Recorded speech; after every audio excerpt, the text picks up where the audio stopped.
नेहा जी उत्तर प्रदेश से। राधे राधे महाराज जी। स्त्री का जन्म क्यों मिलता है? देखिए, स्त्री का जन्म इसलिए मिलता है, कहा गया है भागवत जी में भी, अंतयामति सा गति। हम जब मरते हैं तो मरने के समय में हम जिसका चिंतन करके मरते हैं, हमें वो ही बन के आना पड़ता है। अगर हम मर रहे हैं और मरते समय हम पत्नी की अगर चिंतन कर रहे हैं, स्त्री की चिंतन करके अगर हम मर रहे हैं, तो फिर हमें अगले जन्म में स्त्री ही बन करके आना पड़ेगा। और समाज में ये अक्सर देखा जाता है कि कई स्त्रियों को दुख और दर्द सहने को मिलता है। क्यों? इसलिए क्योंकि आप पूर्व जन्म में पुरुष थे और वो आप अपनी स्त्री को सताते थे, वही आप अगले जन्म में स्त्री बने हैं, वही बदला पूरा करने के लिए, और वो पुरुष बने हैं और आप स्त्री, यही पूरा करने के लिए आपको ये सब भुगतना पड़ रहा है। इसलिए जैसे रखे राम जी रहना चाहिए। ये समझिए, कुछ भी हो ये समझिए कि ये हमारे पूर्व जन्म के पापों का फल है। यह समझ करके स्वीकार कीजिए। और अगर हम मरते समय भगवान में मन लगाए रखेंगे तो फिर भगवत धाम को ही प्राप्त होंगे।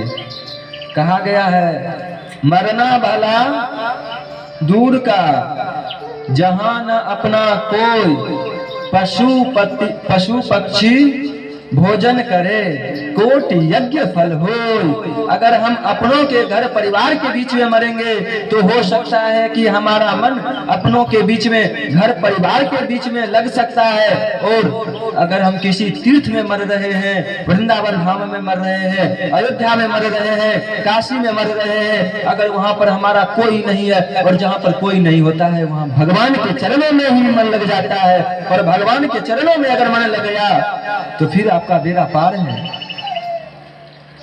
फिर आप भगवान के धाम को ही प्राप्त कर जाएंगे।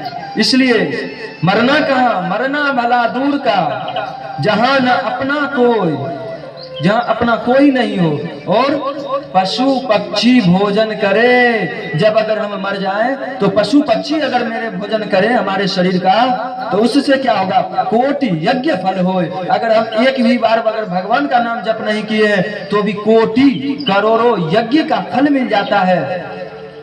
अगर हम तीर्थ में मरते हैं तो भाई, तीर्थ में मरना भी सबके बस की बात नहीं है। कहा जाता है, जो देखिए परीक्षा कितने दिन की होती है? 7 दिन की। एक विषय की 1 दिन की, ठीक है। पढ़ना कितने दिन तक पढ़ता है? कितने दिन तक पढ़ने पड़ते हैं? 1 वर्ष तक। भाई 1 वर्ष तक अगर पढ़ रहे हैं तो आपको 1 दिन में, और वो भी 2 घंटे में लिखना है। 2 घंटे में रिजल्ट निकल जाएगा आपका कि आप पूरे वर्ष भर में क्या पढ़े। 365 दिन का जब 2 घंटे में निकल जाएगा तो भाई ये शरीर भी, जब अगर हम पूरी जिंदगी भर भर्ती करते हैं तब कहीं जाकर के अंतिम समय में वही परीक्षा होती है हमारी, और तब जाके भगवान के चरणों में मन लगता है। कई व्यक्ति कहते हैं कि अभी क्या है महाराज जी, बाद में कर लेंगे भगवान का भजन, बाद में कर लेंगे भगवान की भक्ति। भाई जो अभी कर सकते हैं वो कभी नहीं कर सकते हैं, और जो अभी नहीं करेंगे वो कभी नहीं करेंगे। इसलिए अभी से ही शुरू हो जाइए, तो फिर यहाँ का भी सुधर गया और वहां का भी सुधर गया। इसलिए अगर आप भगवान में मन लगाए रहेंगे तो भगवान के धाम को प्राप्त होंगे, और अगर स्त्री में, पति में, ये सब में मन लगाए रखेंगे तो फिर आपको वही भोगना पड़ेगा और वो ही अगले जन्म में फिर जन्म लेकर के पूरा करना पड़ेगा। हम जैसों के लिए तो ये सब साधारण है। भरत जी महाराज जिन्हें मृग की योनि प्राप्ति हुई, मृग के चक्कर में उन्हें मृग की योनि प्राप्ति हुई। एक मृग का बच्चा था, उन्हें खूब खिलाते पिलाते साथ में रखते थे और मरते समय उनका मृग के बच्चों में ही उनका मन लग गया, इसलिए उनका अंतिम समय में भी सदगति की प्राप्ति नहीं हुई। इसलिए जब वो नहीं बच पाए तो हम सब क्या है, इसलिए हमें भगवान में ही मन लगाना चाहिए। ठीक है।